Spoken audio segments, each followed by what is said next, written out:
प्यारे बच्चों, आज हम लोग ब्लड के बारे में जानने की कोशिश करते हैं। इससे रिलेटेड कुछ MCQ टाइप क्वेश्चंस को हम लोग यहाँ समझने की कोशिश करेंगे। यह बेसिकली हिंदी मीडियम में है, इंग्लिश मीडियम वाले बच्चे भी इसको देख सकते हैं। तो सबसे पहले ब्लड को क्या बोलते हैं? ब्लड को बोलते हैं रक्त। आप भली भांति परिचित होंगे ब्लड से, ठीक है। अब इस ब्लड को समझने के लिए हम ये समझते हैं कि हमारा जो शरीर है, हमारा शरीर छोटे छोटे सेल्स के वजह से हम क्या हैं, जीवित हैं। हमारा पूरा बॉडी छोटे छोटे सेल्स से बना हुआ है और उन सभी सेल्स को ऑक्सीजन की ज़रूरत होती है सर्वाइव करने के लिए, और उन सभी सेलों तक ऑक्सीजन का परिवहन, वहाँ तक पहुँचाने का जो काम है वह कौन करता है? वह हमारा ब्लड करता है। और ब्लड की और भी ख़ास बात है कि यह पूरी बॉडी में सर्कुलेट करता है और इसीलिए यह हमारे बॉडी टेम्परेचर को भी क्या करता है? मेंटेन करने का काम करता है।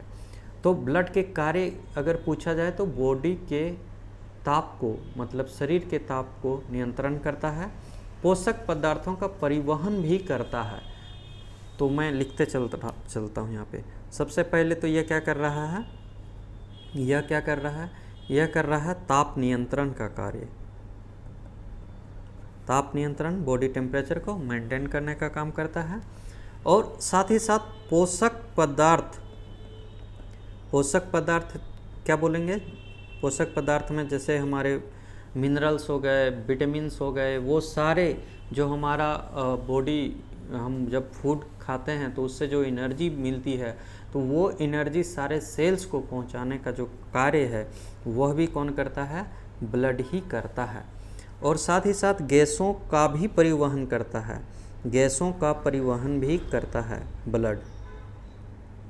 गैसों का परिवहन कहने का मतलब है कि यह O2 और CO2 इन दोनों गैसों को भी हमारे बॉडी में ले जाने का काम करता है, ठीक है। अब देखिए, ये चीज़ें तो आप देखेंगे कि गैसों का परिवहन हमारे बॉडी में कैसे होता है। हम लोग जब भोजन जो हम लोग खाते हैं, खाने के बाद जो ब्लड बनता है उसमें CO2 की मात्रा रहती है। उस ब्लड को फिर हार्ट में लाया जाता है और हार्ट उसको फिर क्या करता है? प्यूरिफाई, मतलब शुद्ध करता है और ऑक्सीजन रिलेटेड ब्लड बनाता है और फिर वो हमारे सारे सेल्स में वो फिर क्या होता है? जाता है। तो वो आप हार्ट और ये फेफड़ा का जो कार्य है उसमें आप रेस्पिरेटरी सिस्टम और आपका हार्ट के जो कार्य हैं उसमें आप उसको पढ़ेंगे। तो तीन चीज़ें यहाँ पे समझ में आया कि ताप नियंत्रण करता है, पोषक पदार्थों का परिवहन करता है, गैसों का परिवहन करता है और साथ ही साथ उत्सर्जी पदार्थ का भी परिवहन करता है। उत्सर्जी पदार्थ कहने का ये मतलब है, उत्सर्जी मतलब जो हमारा शरीर वेस्ट के रूप में उसे हम लोग जो बाहर निकालते हैं वो हमारा उत्सर्जी पदार्थ होता है। जैसे यूरिन हो गया, तो यूरिन बेसिकली कहाँ से बनता है? वो तो आपका किडनी फिल्टर करने के बाद यूरिन बनाता है। लेकिन हमारे ब्लड में क्या होता है कि ब्लड में अमोनिया से रिलेटेड कुछ हानिकारक तत्व पाए जाते हैं जो ब्लड में घुले हुए रहते हैं। तो किडनी तक पहुंचाने का जो कार्य है वह कौन करता है? ब्लड ही करता है। बाद में किडनी उसको क्या करता है? बाद में किडनी उसको प्यूरिफिकेशन करता है, प्यूरिफाई करता है, छानने का काम करता है और फिर वहाँ से यूरिन हमारा वेस्ट हो जाता है। तो किडनी एक उत्सर्जी एलिमेंट है जो कि उत्सर्जी पदार्थ का क्या करता है? परिवहन करने का काम करता है, लेकिन वहाँ तक ब्लड के थ्रू ही जाता है, इसलिए ब्लड का कार्य में ये भी चीज़ शामिल होगा। अब देखते हैं ब्लड के स्टडी को क्या कहते हैं। तो ब्लड के स्टडी को, ब्लड के अध्ययन को क्या बोलते हैं? ब्लड के अध्ययन को सेरोलॉजी बोलते हैं। ब्लड के अध्ययन को सेरोलॉजी या फिर हेमेटोलॉजी बोलते हैं। हेमेटोलॉजी, ठीक है। ब्लड के अध्ययन को सेरोलॉजी बोल देंगे या हेमेटोलॉजी बोल देंगे। अब ब्लड किस तरह का टिश्यू है, उत्तक है। तो ब्लड जो है एक कनेक्टिंग टिश्यू है। क्या है? ब्लड एक कनेक्टिंग टिश्यू है। कनेक्टिंग टिश्यू जिसको हिंदी में बोलते हैं संयोजी उत्तक। ब्लड एक संयोजी उत्तक है, कनेक्टिंग टिश्यू है। कनेक्टिंग टिश्यू कहने का मतलब है कि हमारा पूरा सर से लेके पाँव तक ब्लड का सर्कुलेशन होते रहता है और पूरी सेल को, हमारे बॉडी में जितने सेल हैं सारे सेल को वो एक तरह से कनेक्ट करके रखता है। तो कनेक्टिंग टिश्यू ब्लड हो गया, संयोजी उत्तक। और यह किस तरह का सॉल्यूशन है, एक तरह से कह सकते हैं? तो यह प्राकृतिक कोलाइड है। क्या है? प्राकृतिक कोलाइड है। ना ज़्यादा पतला है और ना ही बहुत ज़्यादा गाढ़ा है। यह कैसा है? प्राकृतिक कोलाइड है। और ब्लड का पीएच मान की अगर बात करें, पीएच क्या होता है? पीएच होता है पोटेंशियल ऑफ हाइड्रोजन। और 7 से अधिक अगर पीएच होता है तो वो बेस कहलाता है, 7 से कम अगर होता है तो वो एसिड कहलाता है। तो ब्लड का जो पीएच मान होता है 7.4 होता है। इसका मतलब ब्लड की प्रवृत्ति क्या है? ब्लड की प्रवृत्ति क्षारीय है। ब्लड की प्रवृत्ति क्षारीय है, या इसको कह सकते हैं बेसिक है। ठीक है, इसका ब्लड का पीएच मान पूछता है कितना है? 7.4 है। अब ब्लड, इतने चीज़ें आपको समझ में आ गया। ह्यूमन में अगर बात करें मेल की, तो मेल में ये लगभग 5.5 लीटर पाया जाता है। और अगर फीमेल की बात करें तो फीमेल में आधा लीटर कम, यानी कि 5 लीटर ब्लड पाया जाता है। ठीक है, अब ब्लड का निर्माण देख लेते हैं कहाँ से होता है। तो जब भ्रूण अवस्था में रहता है, तो ब्लड का निर्माण कहाँ पे हो रहा होता है? लीवर में। ठीक है, उस समय ब्लड का निर्माण लीवर में हो रहा होता है। लेकिन जब वयस्क की बात करते हैं हम लोग, मतलब यंग की बात करते हैं, तो उस समय ब्लड का निर्माण कहाँ पे हो रहा होता है? बोन मैरो में। कहाँ पे हो रहा होता है? बोन मैरो, या इसी को बोलते हैं अस्थि मज्जा। क्या बोलते हैं? अस्थि मज्जा। ठीक है, इतनी चीज़ें आपको समझ में आ गया होगा। तो जब भ्रूण में होता है तो वो कहाँ पे ब्लड का निर्माण हो रहा होता है? उस समय लीवर में। और जब वयस्क होता है तो उस समय ब्लड का निर्माण कहाँ पे हो रहा होता है? बोन मैरो में। बोन मैरो को क्या बोलते हैं? अस्थि मज्जा बोलते हैं। ह्यूमन बॉडी में ब्लड का पीएच मान कितना होता है? 7.4 होता है। ह्यूमन बॉडी में अगर मेल की बात करें तो कितना ब्लड लगभग पाया जाता है? 5.5 लीटर। फीमेल में 5 लीटर। ब्लड का कार्य क्या है? तो उत्सर्जी पदार्थों का परिवहन, ताप नियंत्रण, पोषक पदार्थों का परिवहन और साथ ही साथ गैसों का परिवहन। गैसों का परिवहन में मेनली 2 तरह के गैस, ऑक्सीजन और कार्बन डाइऑक्साइड। ब्लड के अध्ययन को क्या बोलते हैं? सेरोलॉजी बोलते हैं, या इसी को हेमेटोलॉजी बोलते हैं। ब्लड किस तरह का टिश्यू है? ब्लड एक कनेक्टिंग टिश्यू है। ब्लड किस तरह का कोलाइड है? ब्लड एक प्राकृतिक कोलाइड है। इतनी सारी चीज़ें आपको समझ में आ गया। चलिए अब चलते हैं, इसको और भी जो मुख्य पॉइंट हैं उस चीज़ को समझने का कोशिश करते हैं।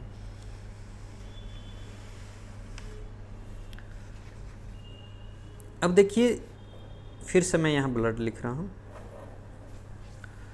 ब्लड जो होते हैं मेनली 2 तरह के होते हैं। ब्लड में 2 चीज़ पाई जाती है, एक तो प्लाज्मा और दूसरा कार्पिकल्स बोलते हैं। ठीक है, कार्पिकल्स को रुधिराणु बोलेंगे। तो ब्लड में लगभग 60% प्लाज्मा पाया जाता है। कितना परसेंट प्लाज्मा पाया जाता है? 60%। और कार्पिकल्स मतलब रुधिराणु कितना पाया जाता है? ये 40% पाया जाता है।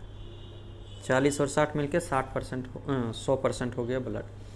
अब जो ये रुधिराणु हैं, इसमें क्या क्या पाए जाते हैं? इसमें 3 चीज़ पाए जाते हैं। एक आपका आरबीसी होता है, रेड ब्लड कार्पिकल्स। एक होता है डब्ल्यूबीसी, वाइट ब्लड कार्पिकल्स। और एक होता है आपका प्लेटलेट्स। ठीक है, अब आरबीसी को ही एरिथ्रोसाइट कहते हैं। इसका टेक्निकल नेम है एरिथ्रोसाइट।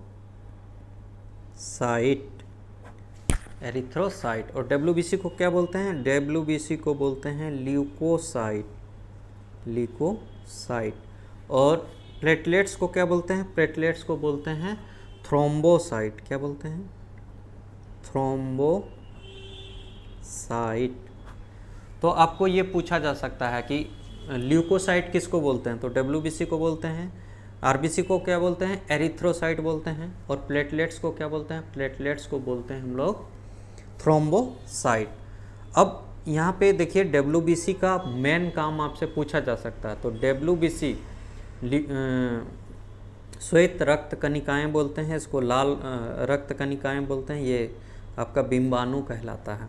तो सफ़ेद रक्त कणिकाएं क्या करती हैं? वाइट ब्लड कार्पिकल्स क्या करते हैं? ये हमारे बॉडी में अगर कोई बाहरी जर्म्स या वायरस हमारे शरीर में आ रहा है तो उसे लड़ के वहीं पे ख़त्म करने का काम करता है। तो हमारे बॉडी में सैनिक का, सोल्जर का काम करता है ये। कौन? डब्ल्यूबीसी। तो ये क्वेश्चन पूछा जा सकता है आपको कि हमारे बॉडी में सैनिक का काम कौन करता है? डब्ल्यूबीसी करता है। अब देख लेते हैं इसके लाइफ। इसके लाइफ होते हैं लगभग 120 दिन। डब्ल्यूबीसी के लाइफ होते हैं लगभग 3 से 4 दिन। प्लेटलेट्स के लाइफ होते हैं लगभग 6 से 7 दिन। अब इसकी मात्रा भी देख लेते हैं। रेड ब्लड सेल लगभग 50 लाख पाया जाता है। डब्ल्यूबीसी लगभग 10,000 पाया जाता है हमारे शरीर में। और प्लेटलेट्स लगभग हमारे शरीर में 2 लाख पाया जाता है। और प्लेटलेट्स के कमी से एक बीमारी होता है, उस बीमारी को बोलते हैं डेंगू। ठीक है, मलेरिया का ही एक पार्ट है जो डेंगू मच्छर के काटने से होता है। तो बोलता है डेंगू हो गया, इसका मतलब उसके शरीर में प्लेटलेट्स ये जो 2 लाख है ये घट के लगभग 60,000 70,000 इस तरह आ जाता है। तो वो बहुत ही कमज़ोर हो जाता है और बहुत ही घातक बीमारी है डेंगू। ठीक है, इतनी बात हमने समझा। अब रक्त परिसंचरण जो हमारा शरीर में पूरा ब्लड सर्कुलेट करता है उसको क्या बोलते हैं? रक्त परिसंचरण बोलते हैं। और रक्त परिसंचरण की खोज आपसे पूछा जा सकता है कि रक्त परिसंचरण की खोज किसने किया था? तो रक्त परिसंचरण की खोज किसने किया था? इसकी खोज किया था विलियम हार्वे नाम का एक साइंटिस्ट थे। विलियम हार्वे नाम के एक साइंटिस्ट थे। उन्होंने ही रक्त परिसंचरण को क्या किया था? खोजा था। अब देखते हैं जो ब्लड होता है वो, जैसे अभी हमने बताया आपको आरबीसी 120 दिन, डब्ल्यूबीसी की 3 से 4 डेज, और जो प्लेटलेट्स हैं वो 6 से 7 दिन बाद, 6 से 7 दिन बाद या फिर 120 दिन बाद ये सारे क्या होते हैं? ब्लड डेड कर जाते हैं। और कहाँ पे डेड करके स्टोर हो जाते हैं? वो हमारे शरीर में एक जगह है जिसको बोलते हैं स्प्लीन। क्या बोलते हैं? स्प्लीन। और स्प्लीन को हिंदी में बोलते हैं प्लीहा। तो प्लीहा में जाके वो क्या होते हैं? डेड कर जाते हैं। इसलिए प्लीहा, स्प्लीन को ही क्या बोलते हैं? ग्रेवयार्ड बोलते हैं। Very very important question. Graveyard, blood का ग्रेवयार्ड मतलब कब्रगाह। कब्रगाह किसको बोलते हैं? प्लीहा को बोलते हैं। और प्लीहा में ही ब्लड स्टोर भी रहता है, इसलिए इसको ब्लड बैंक भी बोलते हैं। इसको क्या बोलते हैं? ब्लड बैंक भी बोलते हैं और ग्रेव यार्ड भी बोलते हैं। तो इसके अलावा जो हमारा ब्लड है वो लाल दिखता है, वो हेमोग्लोबिन के वजह से दिखता है।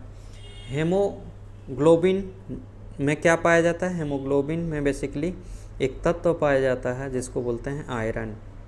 ठीक है, आयरन ये तत्व पाया जाता है। तो ये भी क्वेश्चन आपसे पूछा जा सकता है कि हमारे ब्लड में कौन से तत्व पाए जाते हैं? तो आयरन पाए जाते हैं। सारी चीज़ों को हमने यहाँ पे समझने का कोशिश किया।